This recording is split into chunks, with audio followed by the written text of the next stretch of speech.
അല്പം സ്വല്പം ജ്ഞാനം. അല്പം സ്വല്പം ജ്ഞാനം. ഇന്ന് അഭിഷേകം, അതിനെക്കുറിച്ചാണ് രണ്ട് വാക്കൊന്ന് പറയാൻ നോക്കുകയാണ് കേട്ടോ. അഭിഷേകത്തിനെ കുറിച്ച് എന്താണ്, ചെറിയൊരു വിവരം മാത്രമേ ഉള്ളൂ. അല്പം സ്വല്പം ജ്ഞാനാണ് അഭിഷേകത്തിനെ കുറിച്ച്.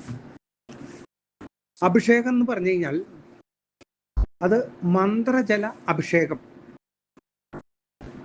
ആണ് കണക്കാക്കേണ്ടത്. ഇത് നമ്മുടെ സനാതന ധർമ്മം ഉണ്ടല്ലോ, സനാതന ധർമ്മത്തിലത്തെ ഒരു പ്രത്യേക നിത്യനിദാന ചടങ്ങാണ്. ദേവനെ ശുദ്ധീകരിക്കാനും ഊർജ്ജസ്വലമാക്കാനും ഇത്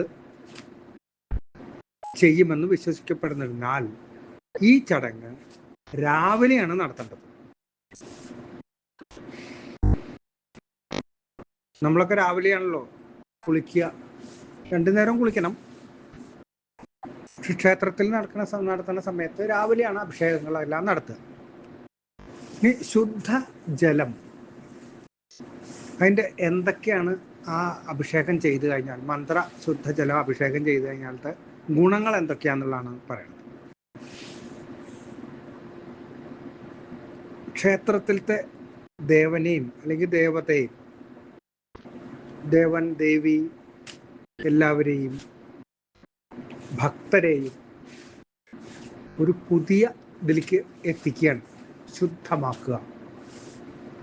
അവിടെ ഇതൊക്കെ ചെയ്യണ സമയത്ത് ഒരു പോസിറ്റീവ് എനർജി ഇങ്ങനെ വരാൻ തുടങ്ങും.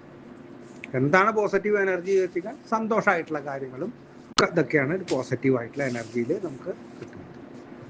പോസിറ്റീവ് എനർജി വരുന്ന ആ സമയത്തുണ്ടല്ലോ, അപ്പോൾ ദൈവം ഉണർന്നു എന്നുള്ള ആ ഊർജ്ജസ്വലമായി ആ ശക്തി അവിടെ പ്രത്യക്ഷമായി. ഇതുകൊണ്ട് ഭക്തരുടെ ആത്മീയമായിട്ടുള്ള ഇതുകൾ വളരാൻ വളരെ നല്ലൊരു കാര്യമാണ്. ഇതുകളെ കൊണ്ട് നല്ല ആരോഗ്യം, സമൃദ്ധി, സന്തോഷം, എല്ലാ കാര്യങ്ങളും നമുക്ക് ഭഗവാനിൽ കൂടി ലഭിക്കും. പക്ഷെ ഒരു കാര്യം വേണം, ഈ നമ്മൾ എടുക്കുന്ന ജലം അത് ശുദ്ധമാണോ എന്നുള്ളത് ഏറ്റവും ആദ്യം നമ്മൾ ഉറപ്പാക്കണം. എന്നാലേ ആ ജലത്തിൻ്റെ അഭിഷേകത്തിൻ്റെ ഗുണമുള്ളൂ. ഇത് ഭക്തിയോടും ബഹുമാനത്തോടും കൂടിയിട്ട് വേണം ഭഗവാനിലേക്ക് അഭിഷേകം ചെയ്യാനായിട്ട്. മന്ത്രം, പുഷ്പാഞ്ജലിയൊക്കെ ചെയ്ത് ഇതുകളെ കൊണ്ട് എന്താണ്, ഏത് ക്ഷേത്രത്തിലാണ് ഇതൊക്കെ അഭിഷേകം ചെയ്യണമെന്ന് വെച്ച് കഴിഞ്ഞാൽ ആ ക്ഷേത്രത്തിലത്തെ നിയമങ്ങളും കാര്യങ്ങളും പാലിക്കേണ്ടതും ആവശ്യമാണ്. ജലാഭിഷേകത്തിൻ്റെ യഥാർത്ഥമായ സത്തുകളൊക്കെ ഇതാണ്. എല്ലാം വളരെ ഭംഗിയായി ചെയ്യുക, അതിൻ്റെ ഗുണം എല്ലാവർക്കും ലഭിക്കും.